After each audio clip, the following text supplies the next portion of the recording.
सीतामढ़ी।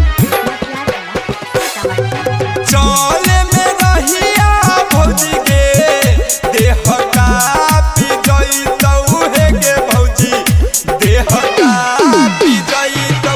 चले में रहिया भौजी के देह कापी जइतौ हे गे भौजी देह कापी जइतौ।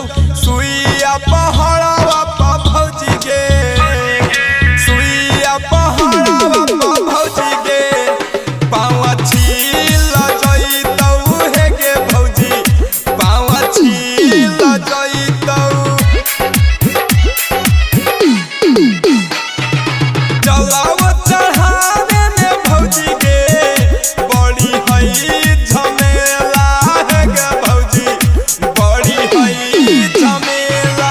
चलाव चढ़ावे में भौजी के बड़ी हई झमेला हे गे भौजी बड़ी हई झमेला। काबरियन से करे पड़तौ भौजी के काबरियन से करे पड़तौ भौजी के बड़ी ठेल ठेला हे गे भौजी बड़ी ठेल ठेला।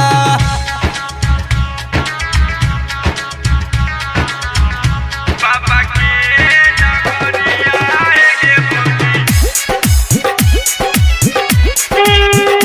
प्रेम से बोलिए डमरू वाले बाबा की।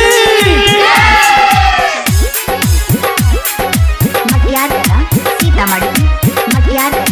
सीतामढ़ी।